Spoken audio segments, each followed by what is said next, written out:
Hey guys, Palsteron here, and today let's talk about what I'll be playing for League 3.27 on Leaguestart. This is a quite exciting league for me because I love Wanders, but I also know that they have quite a bit of problems early on. And since we don't know too much about the gems, this is a very experimental Leaguestart. One single target damage is quite awkward early on, which is one of the reasons why people usually don't Leaguestart it. This patch, there's a lot of like small buffs sprinkled in between, but they're not like, for example, in the Melee League, right? Melee League, they basically double the damage of all the skills, and it was pretty straightforward. This one is going to revolve a lot around new skills. For example, the newly added Wall of Force, which gives KB and KB of Clustering a wall to explode upon, which makes you overlap a lot more projectiles. And while I will be playing Kinetic Blast of Clustering eventually, the point where it becomes good, quote unquote, is pretty hard to determine until we can actually try everything out. Which is why I'll put a quick disclaimer here at the start. If you're a new player or you don't want to problem solve in week 1, or you don't want to watch like update videos and think about the new skills, then do not play this. There's a ton of other very safe options. For example, the EA Ballista I played last league, I'll link it down below in the description. And I'm playing a Wander because I want to try out the new skills, not necessarily because I think it's going to be good, because I simply do not know. If you're used to a little bit more of a hand-holdy style, this league, that's not going to happen. But I will talk about kind of what my plans are and the outlines. I'll quickly talk about the 3 stages I'll go through in this league starter. First is stage 1, which is Power Siphon leveling, which I already made a video about, so that one is tested. I can vouch for that one. The respec at level 30 to 38, I put it at level 38 because I know people are really bad with leveling their gems. Often they will go in and buy level 1 gems fresh and then start playing the build immediately, but you need to first get levels, so put the gems in your offense and whatnot. But after that, Power Siphon gets better and better progressively. It's a little bit tricky to like transition from rolling magma and caster into wander, and if you're really into caster leveling, you can also do it forever. But I know people really don't like cremation, armor brand. People already don't like rolling magma, but I would highly recommend you do that until level 30 something, because wanders early on, unless you're on a witch, are a little bit sketchy. Stage 2 is the hard part. I know where I want to go, but I don't know when Kinetic Blast of Clustering gets good.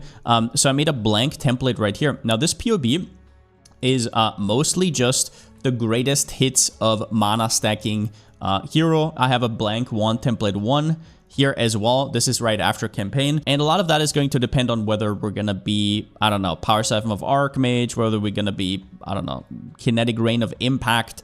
But most of these stay the same. The only thing is you can go right side here or go left side here, which would look a little bit more probably like this. I might add another option for that. But yeah, something like this. Maybe go to the want nodes here, grab the intelligence, grab the increased damage, and then you cut this. But yeah, that's about it. Stage 2 is where I'm going to be trying out a lot of the new skills.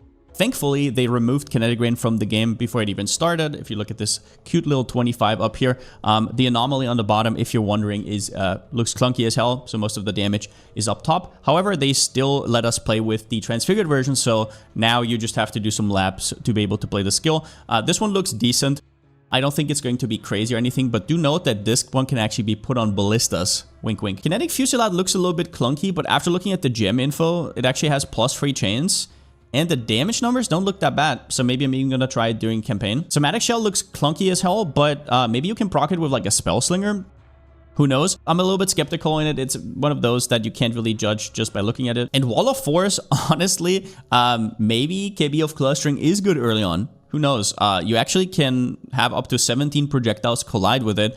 There's only a 20% less damage multiplier, and the quality is CDR, which means you can scale that with Enhance. You can put on Second Wind for 2 cooldown charges. So it might be a little bit weird to play with. You might have to get used to it. It only has 0.5 second cast time, which might make it less clunky. But yeah, stage 2 is why I can't really make a League Start guide about this, and why the guide is probably coming out around about day 5, 6, 7, somewhere around that, once I figured out what's going on. And then we have stage 3, which is KB of Clustering. I've actually League started this skill before, but in Freesia League, which was very, very different. There was an Ascendancy that had a crazy node that gave you +1 mana per 1 dexterity, and you could actually play on the right side. It was like, it was Whisperer, and it was completely broken. And what that made me realize, though, is that if you can get enough damage on a KB of Clustering, it actually feels really good even earlier. But yeah, the footage in the background is with like a Headhunter and with an Indigon. Headhunter not being as important as the Indigon. Indigon gives you a ton of extra spell damage, and KB of Clustering actually has a 200% conversion, just like normal KB, which can give you up to 4,000% increased attack damage. Now, while I can't give you any info on the new gems themselves, I can give you a little bit of an overview on how some of the already existing wand skills differ in terms of scaling. So Kinetic Bolt of Clustering and Power Siphon of the Archmage both have intrinsic mana scaling, which means Kinetic Blast of Clustering gets a percentage of its maximum mana as physical, and Power Siphon of the Archmage as extra lightning. And do note that this is not unreserved mana, it is just maximum mana in general. If you technically have all your mana reserved, then you still get the full damage bonus. KB of Clustering has fizz damage, which is important because it's going to take this cluster right here, which is the only real difference to some of the other skills.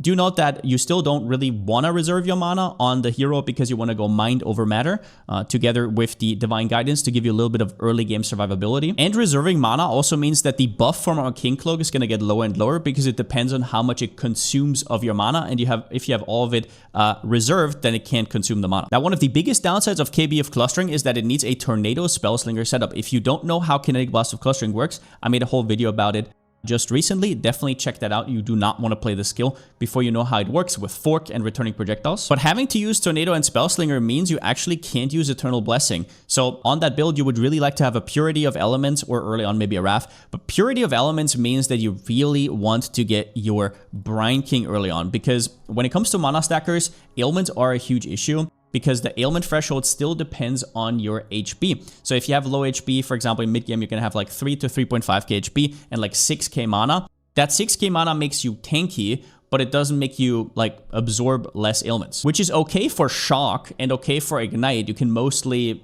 make use of like flasks at certain intervals, but you never want to get frozen. So that's a little bit of a big deal. And you definitely want to capture Tenor Lightfoot ASAP. I'll also talk about that at the end though, so maybe not the place here. But you can use Precision on mana, which the other setups cannot, so that's an upside. Now, every other wand skill though doesn't inherently get all that much from mana. The only thing that it gets is Arcane Cloak, which is a lot, but you do have to note that Arcane Cloak is not up all the time, and you don't want to get into one of those weird situations like those old school builds where while Arcane Cloak is down, you do no damage. You never want to be in that situation. So you also want a Wrath and Eternal Blessing early on, which gives you a ton of extra flat. You obviously want a flat damage roll on your wand. So for example, for the skills up top that already have scaling, here instead of the lightning damage, they would want spell damage. And a big power spike as well is this helmet right here, which is called Mind of the Council. It gives you 6% of your mana as extra lightning damage. It is huge. It also gives you a chunk of extra max mana. This will be a sought after item. It is a tier 3. So if it is played a lot, it will probably linger between 1 to 3 divines and then at some point go down. And this is probably the biggest chase item that you can think of when it comes to these builds early on. Now, all the other skills that don't have a Tornado Spellslinger setup, they can use Eternal Blessing. Now, Eternal Blessing, the way it works is pretty simple. You can only use one aura. You have to have all your mana unreserved, but you get a free aura, right? That's what Eternal Blessing does. It gives you a little bit of extra increased aura effect even.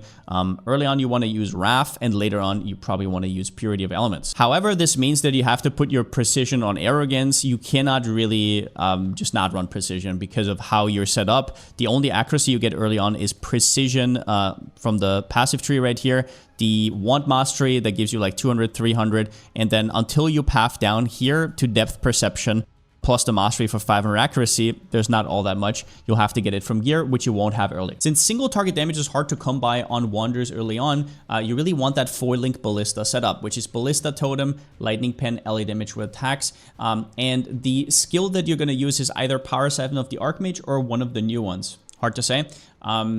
Could be Kinetic Rain of Impact. It looks quite hot. I don't think Kinetic Fusillade even works with it. Actually, it does. Very weird. Okay, I actually do wonder now. In real time, I do wonder. Somatic Shell, whatever. But you definitely want to help you out your single target, and there's no real reason not to use it. My fallback plan if stage 2 goes sour, let's say all skills suck, let's say Wall of Force sucks, I will be going for Power Siphon of Archmage Ballistas. They have not been buffed or anything. but they're doing their job. They're going to get you through 2 stones and get you into endgame and start to farm legions. I did this one in the past. You can see some footage there. I'll link down the video in this description down below. And then at the end, some general wander tips overarching that have to do with the new league as well. Do your breaches early. I would highly recommend this and get a graft ASAP. Grafts are these arms that have powerful abilities. Some of them have like long cooldowns where you have to press it every 20 seconds or so. Some of them are buffs, but there's also proc ones. So they have like 1 second or even lower cooldown. And since we're hitting quite a bit, we're going to hit that cooldown a lot, and that might help your single target damage early on, which is probably your biggest problem. Doing breach early is also important because you'll get 5 and 6 links as early as like Act 4, at least from the Ziggy D video. I do not know if this has been nerfed, but technically if that scales into maps, you could have your 6 link straight up before a tier 1 map. Next up, freeze and stun immunity is really important. So the Coral Ruin seems to be removed, so it's not going to be Tanner Lightfoot that gives the chance to avoid being frozen anymore. It is going to be Mervale from Underground Sea, which is a tier 10 map. I should put that here. So get that one ASAP because freeze is going to be an issue, especially if you can't fit Purity of Elements in. For Pantheon, they'll always go Soul of the Brine King, and then for the small ones, just sub in whatever. Most likely I'll be going for Burning Ground, but we'll have to see. This one is quite important though, because stun is obviously also an issue. Then we have our 4th Ascendancy, which is not as straightforward as with some of the other archetypes. Our 4th Ascendancy is quite weak. It would be something like Pursuit of Faith, which your totems are just there for a little bit extra single target. Not that much though, unless Kinetic Rain of Impact turns out to be good. But you want to get Hunt Leader right here from Ferrul. Trigger level 20, summon Spectral Tigers on critical strikes. This can in total give you 100, just so you realize, 125% critical strike chance, and then also 35% increased attack and cast speed, which is, yeah, pretty crazy. This is a beast boss, if you've never done that before. They start appearing at around about level 80. Most likely you'll have to buy one unless you know anything about beast farming. The boss is decently easy, although like I said, if you have struggle with single target damage, then it might be rough. We'll have to see. Then we have Inspired Learning. This jewel is basically a mini Headhunter. On Leaguestart, you usually cost around about 3 to 5 divines, whereas Headhunter is obviously a lot more expensive. So you can use this as a stepping stone, especially if you're doing something like Breach or Legion. Juiced content is a very nice power boost, and we have a free one here. So you need 4 notables in radius to use this. Can be quite annoying for some builds. For us, it's free. We already have that right here. So just put the jewel in right here, and it is going to... Actually, it's not going to work. I lied. You have to take Infused as well, but then you have 4 notables. And then at the end, learn how to use Wall of Force and KBF Clustering. For KBF Clustering, I already put out a video. I'll link it down in the description, but I basically run down how Tornado works, how the Fork works, how Returning Projectile works, why this is important. And yeah, so I'm already on a broken record. I've basically done this explanation like 3 times or so. And I will be doing it again in week 1 or whenever I end up being KBF clustering.